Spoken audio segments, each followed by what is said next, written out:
Yo, good morning everyone. Okay, so this is the start of a new series in the channel where we're going to be introducing the London Open. So this quick update is just to get you prepared for the London session and welcome in the UK markets, which all open roughly around 9 o'clock in the morning. And what we're going to talk about right now is, of course, the Brinks session in the UK markets itself. Now listen, in this session right now, guys, there are of course two marketplaces open. That would be European session, which includes Frankfurt, Germany, Spain, France, and all the other marketplaces that are open in Europe, and of course the UK. But the UK one is always going to be the one that we need to pay attention to because it's where most of the liquidity exchanges hands at this time of day in the UK. All right, so this is ideally aimed for people trading the London session. So the first thing that we need to do is we need to zoom out and understand where we are right now in the ranges. So let's look at the daily. So far, it looks like Bitcoin is doing a good job of trying to hold this range right here. Given the current circumstances across the board, let me just bring this up right here. Wow, that is lovely. Don't know what's going on there. Here we go. So Belarus's constitutional referendum passes, revoking its non-nuclear status and paving the way for, it looks like, positive news. Okay, so Russia's central bank has ordered marketplace to reject foreign clients' bids to sell. Look, everything is happening right now in terms of Russia. This invasion on Ukraine has sort of backfired on Putin. Whatever the situation is behind the scenes, what is the real motive, we will never know. But based on the information right here, ladies and gentlemen, we will understand where we are going to be likely in the marketplace. So we need to look at a couple of things. So Bitcoin right now on the daily looks like it's performing well above its daily open. Break down and go into the lower time frames to understand where we are. Now look, below the 50 EMA on the 4-hour time frame, this is important. But if we're going to look at patterns, okay, which one are you going to consider? If you do consider this bigger pattern right here, ladies and gentlemen, then we naturally will assume that Bitcoin has still got a lot more work to get through in order to recover these previous zones in the chart right here. Okay, now with that being said, going into the London session itself, if you're looking for quick scalps, you need to break down the ranges. What time frame are you going to use? Well, let's start off with the 5-minute time frame to understand where we are right now. As you can see, we've got ourselves a little bit of a formation in this zone, bit of a rejection on the 800 EMA. We're waiting for the UK Brink session to come into play. In other words, set up the range so we can anticipate certain movements in different zones. Now listen, I can't tell you how much money you're going to risk. I can't tell you what play is going to be worth your time. This is about you understanding what's going on in the marketplace. Okay, now looking across the board itself, we can see that the market cap of the dominance chart itself is made a move to the upside. Okay, so this could be a potential M formation. What do we know? We know where price is right now. It's made its way to the downside. Naturally, we could assume it could come back down into this range right here. We are within the psychological ranges, but remember, with the psychological ranges with USDT, it's not something that you need to base it off in terms of value. You got to understand it's utilizing the sentiment of traders. If they put money into USDT and take it out of USDT, all right? Look at gold. Where is gold? Gold, right there. You can see gold's made a big spike to the upside, okay, in the UK, in the Asian session, and now it's dropped all the way down. In other words, if good news was present, they've made the move to the upside and recovered majority of the vector candle on the higher time frame. So if you look at the 1-hour time frame, you can see bright as day, they've recovered that zone, okay, right here. Got all this vector zones right here, and they've started to eat into this area right here. Okay, now does that mean it's because they are anticipating good news? Traders are now going to start seeking riskier investments?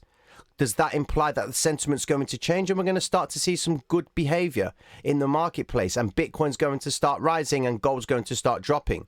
We need to understand what the S&P 500 has been doing. Okay, so if I go over to here, which I look into, this is a Patreon setup list. We're going to look at the S&P Mini 500 and we're going to S&P 500. You can see that it's actually now trying to make its way back up.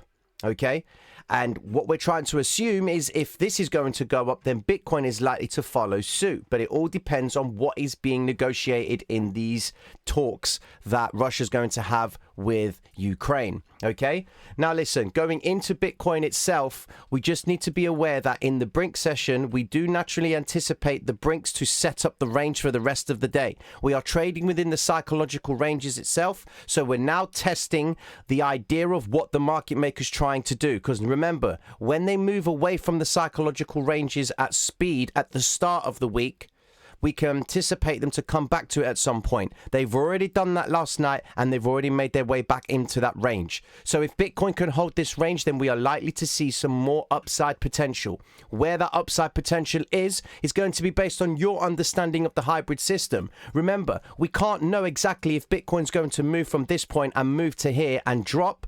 We don't know if it's going to move from here and come all the way up here, okay, and continue. We will never know, but the idea is to have a good understanding of what the market maker likes to do in certain zones. Ask yourself the question, where is he attacking? What liquidity zones is he looking for? Where can he build his shorts? Where can he build his longs? Okay, and the more you stop training your mind to see that behavior, you're going to be able to break down the chart and say to yourself, you know what, I can anticipate that Bitcoin's going to go from, hypothetically, from here all the way up to here, or I can expect Bitcoin to go from here all the way down to here. And you would use a certain amount of risk, which will allow you the flexibility to put yourself into a situation where you say, you know what, I'm wrong. In other words, if you don't use too much leverage, you're going to be able to allow your position to go against you enough for you to say, I'm happy for it to recover this vector candle right here, and assume that we're going to get 1, 2, 3 hits to the high, and then it's going to drop. But then if you're using too much leverage, all right, you're not going to be able to give Bitcoin a chance to move as wide as you want it to. Why? Because you'll be using 100x or 125x, whatever amount of leverage you are using, and you'd only be able to withstand a move all the way up to this point right here, okay, if you were going to go short, all right? The less leverage you use, ladies and gentlemen, yes, the more margin you're putting up, but it does allow you to manage your emotions a little bit more easily because you're not on the edge of risk to ruin. This is the key thing, okay?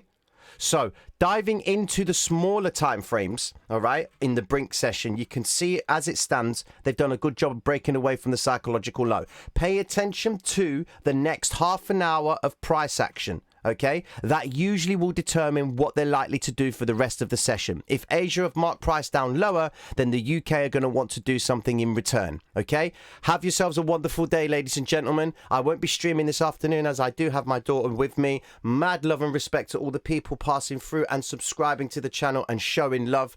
Can't thank you guys enough, which is why I will continue to bring the fire to you every single day. Forgive me if it may seem as though I am actually repeating myself most of the time, but if you go back in the charts, ladies and gentlemen, tell me when you don't see a W. Tell me when you don't see a vector. Tell me when you won't see a rise, retrace, continuation to the upside. When you can disprove that idea of the hybrid not working at all and patterns are completely out of the window and they don't exist anymore, that is when I will start changing the way I talk about these charts. But the market maker's business model doesn't change. Why? Because human behavior doesn't change. And until human behavior changes, that is when I will start talking about something else. I might even talk about cooking and charts. Who knows? I might get involved in that game.